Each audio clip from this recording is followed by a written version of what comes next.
Hey, what's going on, guys? Today we're going to be taking a look at a new book. This is the Panel Line Technic book from Nu Gundam Studios, otherwise known as Anupong Channarong. I think I'm pronouncing it sort of correctly, hopefully. Probably not, but anyway, this was actually sent to me from him directly, actually through our mutual friend, Win. So yeah, Win got in touch with me and let me know that Anupong wanted to send me a copy of the book to just kind of check out and review and share with you guys. So thank you to him for that. And if you guys are wondering where you can get the book, I'm sure you can get it through multiple sources, but I know one place that you can get it is through a USA Gundam store. So of course, you guys know you can use my coupon code there, ZakuAurelius10, to save 10%. If you do want to buy this through USA Gundam store, you can do that. So let's take a look at the book. You not only get the Panel Line Technique book, but you do also get this separate painting technique book, which is very short. It's really only maybe about 10 pages or so, maybe. But we'll check that out as well. So that's a cool kind of like extra thing that's also added in there. You can see this book is in 130 pages of full color. It's in English and in Thai, so that's pretty cool. It is explained with clear details and step-by-step pictures. Yeah, that was kind of hard to see the red on red there, but yeah, here you can see some of the chapters: start correctly, practice, make panel line, basic panel line design, advanced panel line design, panel line inspiration, design with a grid guide line, panel line scribing hacks, and panel line design step by step. So yeah, everything you would want to know about panel lining, it looks like, is in here. So you can see a nice panel lined up Sazabi there in the background. And let's just go through this. As usual, guys, I'm not going to go through every single page. It's 130 pages, but we'll go through some here just to give you guys an idea of kind of what to expect in this. So here's a little introduction from him. Introduced, so yeah, just a little bit of background about Anupong himself. And here you can see it's kind of like laced with some photographs of his work. And then I would imagine that's a photograph of him wearing a mask. And here we have the content. So here's kind of going through, again, just kind of the start of that before or after priming, and then just some of the steps here. There's quite a lot of information there. So I gotta say, right off the bat, my first impression is I like just the design of this. It's looks really interestingly and nicely laid out. I like how there's different variations in the text size and text color and just the overall design of the way everything's kind of going together. It's very graphic. It's not just like a book where you just have photographs and text like a normal magazine. It's just kind of boring looking. It's definitely much more like graphic design inspired, I want to say. It looks really cool. Just like very easy to kind of quickly see like the main points here. So starting off correctly here, there's a little bit about how to use BMC chisel, how to hold the chisel properly. So it's even like from the very, very basics. So if like you have no experience and no idea what you're doing with using scribing or chiseling, then it looks like you're gonna have a very easy time getting into it with everything right from the start being explained here. And then getting into practice is definitely, I mean, I still need plenty of practice on this. I'm very, very new to scribing myself, and from what everyone says that I know who is good at scribing, always say that you just need a lot of practice. Just practice, and you'll get a lot better at it as time goes along. So here's kind of showing, this is kind of the kind of thing that I've seen other people recommend as well, just practicing on a sheet of styrene or like plot plate, and just kind of practice your lines on there, because obviously model kits are for the most part made of plastic styrene. So that's what you're going to be working with, so it makes sense to practice on that there as well. Practice with scraps. Yes, that's another reason why when you have kits that have leftover parts that aren't needed, don't throw those away. Just keep those, because you can use them for testing paints or testing scribing. Here you can see like this, so any of those leftover parts you guys have, you can use those. So we finally get into making our panel lines. So it's just kind of going to be going through how to do that. First, making the set of lines, and then I think just like the order of kind of how you want to do it is what this is going over how to clean up your scribing as you're going along to make sure that everything is kind of working out nicely, everything's nice and clean, sanding, using a toothbrush to kind of get all the dust out of your new panel line and everything like that. Panel line design, another very important aspect here, just about what kind of panel lines do you want to scribe on there. You can't just kind of go crazy with it and have no kind of rhyme or reason to it. That kind of defeats the purpose of it, making it look more realistic, sort of, in a way. So we're just going over some examples of some of the different types of panel line that you can do. So it's kind of cool to see how those look on some different parts there, to give you some good ideas here. Some other different shapes and types of panel lining all demonstrated here on some different parts, different kits. Some panel line design work here on a Zeta Gundam. Very cool panel line design here, advanced panel line design. So this is going to be a little bit more tricky stuff, I guess. Identifying the good and the bad. Yes, I think that's definitely something that is important, because you can't just kind of go crazy with it. Like I said, you do have to sort of have some sort of rhyme or reason to fit the parts. It's the same thing kind of like when you're picking out colors to go on a kit. I mean, for me, I love the color process for kits, and like some colors go together more than others, and you have to just kind of try that and kind of think about what goes together well. Same thing for panel lines. You can't just kind of think, oh, panel line here, here, here, and here. It's just not gonna look right. Knowing the perfect fit with minimal detail and too much, that's another thing, yeah. Knowing when to stop panel lining, how much is really gonna be too much, or how much do you really need to give it the look that you want.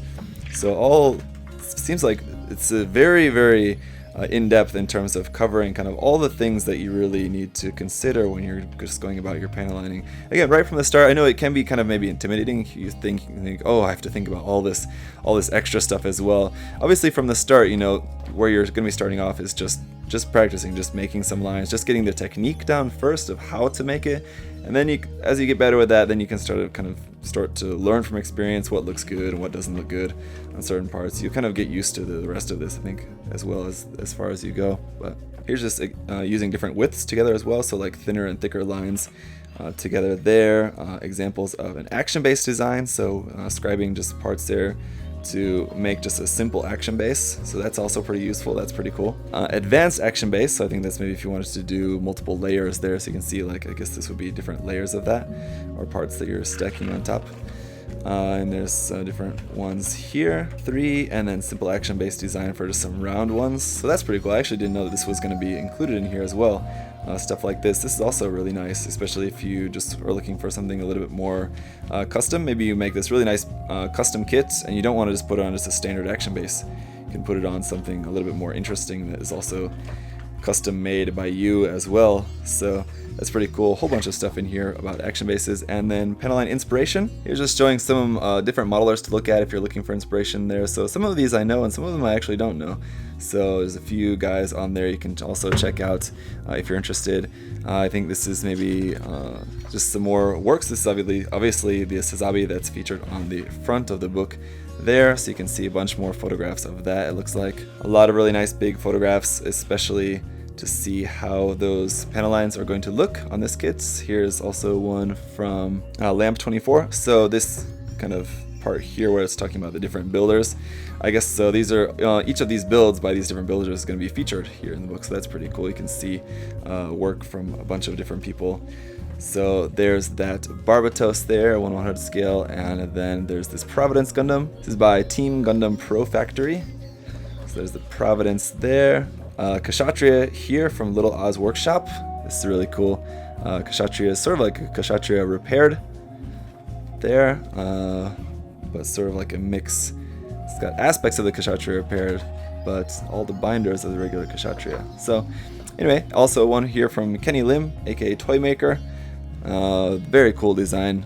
His work is one, he's probably the modeler out of all these that I'm most familiar with. Really cool, very creative work here, and really cool panel lines on that. So really cool to see that you got a whole bunch of different inspiration here from different modelers. And this is the last one here is from Alexi, there you can say. So this is a custom unicorn, which looks very cool. So there's all that, and then fixing mistakes, also really cool that you included that as well, because obviously you will make mistakes doing this, and just kind of have to accept that. Grid guidelines, how to lay out those. This is something that I'm just terrible at, because I'm really lazy when it comes to having to do that. But it is important for doing panel lines, especially if you want to be somewhat precise. So just using some flat edges of the parts here, just kind of a whole bunch of different examples of that. A bunch of sample works here, and then symmetrical panel lines. Yeah, that's another thing. You have to copy the same panel lines on the left and the right side on a lot of parts, and that's also very tricky. So some more sample works here on a GPO1. Some scribing hacks here, so there'll be some secret techniques, I guess, in there that you can use as well. You can check that out. DIY chisels, you can do that if you don't want to spend money on chisels. Chisels and scribers can be quite expensive, $20, $30, $40 for a single blade, or you can try DIYing it yourself, which can work. Edge aligning, just more scribing hacks here, so a whole bunch of cool little hints and techniques, I guess, that you can learn. Here's some advanced seam lines to panel lines techniques, so just kind of how to turn seam lines into panel lines using a bunch of different design techniques there with scribers. So scribing hacks here on curved parts, another terrible thing, but you can do that. And coming close to the end here, we have a step-by-step guide here, so it looks like he's just going like starting from the very beginning and going through doing all of the panel lining and everything on this one particular part, the chest of what I believe is age 1 master grade. All the steps going through that, leading to looks like maybe the shoulders as well, or some scratch built shoulders it looks like, which is pretty interesting. So he's got all of that, and then here it's making for a mega size age 1 full Glanza. So it's actually a mega size, not a master grade age 1 kit there, but making the full Glanza shoulder parts there, it looks like, for that. So then that's getting close to the end here, how to use carving guide tape. Of course, another useful tool for doing all of this. And then here, Kasame is apparently a brand of chisels. I've actually never heard of this brand, but I would guess that this is just some advertisement for them. So here you can see just some of the different bits about those there, and some examples of like some of the work done using those here on a few different kits. Looks like the Barbatos, and then we saw the Nightingale on the previous page. And that's pretty much it. So Gundam Pro Factory, Nu Gundam Factory there. And that's just kind of a little wrap up. And thank you for all the support. And yeah, Nu. There you go. So that is the book. Very cool. Looks like if you are wanting to get into panel lining, or even if you already are into panel lining and like you just want to kind of maybe check out some different ideas, different hacks, just different things that maybe you weren't really too up on, looks like you can definitely learn a lot from that. Let's also just quickly check out the painting technique here as well, see what's in this. This one is shorter, 20 pages only. It covers priming, color scheme, extra detail painting, and top coat. So relatively basic, just kind of your basic stuff about painting, but nice that this is included in here as well. So there's just a short intro. Once again, priming for the build. This is something that I've actually started to do recently, is just where you just kind of do a light coat of primer over like this whole section before taking it apart. So that way once you take it apart, you can know exactly which areas of the part need to be painted and which don't. It can save you some paint or save you some time possibly, I don't know about that, but I have found it to be a little bit helpful. So then once you take everything apart, then you give it a nice fuller, thicker coat of primer there, it looks like. So use the right surface. So we're just going over a few of the different types of surfacer and primer, so you can get a good idea about that. That can definitely be helpful. And then color schemes, just different ideas about color schemes here. Original color scheme, so of course if you want to just keep it to the like original colors. And then also tone changed. So this is something that I definitely prefer to do. I very, very rarely would ever stick to the original color scheme. I would at least change the tones in my personal builds. So here's just going from like this bright gold to a more dull, darker gold there. And extra colors, kind of sticking to the original colors for the most part, but then adding some extra bits of colors in there, it looks like. And then obviously custom color schemes, where you can kind of have the most fun making your own designs. So of course you want to use like complementary colors, similar tones of warmth and cool, things like that. So very, very cool information. I like that. And then here is a sample work of the this would be the mega size Unicorn Gundam, which I also just recently painted up myself. So I can attest that there's a lot of painting involved with this kit, and then extra detail painting. So a little bit here about just painting in those extra little details and things like that to really give you a really nice detailed finished product. So all of that's there. And then finally special articles here by the Paint Pusher. Oh, there you go. So Win himself, who I previously mentioned, who actually sent me the book from Anupong, has his little article there about semi-gloss clear, and then frosted flats. Oh, that's the worst. Frosted top coat, and then dealing with clear paint. So there's a little bit about that, and then a glossy panel line wipe, and that's pretty much it. And it just kind of ends with the little thing here. I guess it's like a teaser that the next book is going to be scratch building techniques. So while this one is book 1 and this is 1.5, I don't know what book 2 is. as far as I know. Or I guess this is book 0.3. I don't really know. Anyway, I guess this is an advertisement for a upcoming book that is set to be coming out in December of 2018. So that'll be something to look forward to. Everybody loves some scratch building technique guides, so that's always fun. So that's it for the books, guys. I gotta say, very cool. I really think that the quality is definitely there too, just in terms of like a book, aside from just like the subject matter or anything. Really, really nice designs, nice and heavy paper, the photographs, everything's all really nice. And like I said, the overall design of everything, it's very eye appealing. I think this will be really fun to read through. So can definitely recommend these guys if you're looking for something about panel lining. Really cool book and very affordable too. I believe USA Gundam Store has it for like 20 bucks or something like that, and then 10% off. There you go. So thank you to Anupong for getting this to me. Thank you for Win for helping out with that. Thank you for you guys. Thank you to you guys for watching. As always, if you do have any other questions or comments about this, leave that down below. If you guys want to see more book reviews, books like this just don't really come out that often, but whenever they do, I like to check them out and share them with you guys. So hopefully you guys enjoy these videos as well.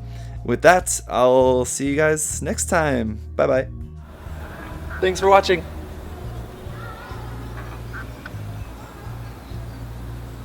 See you next time.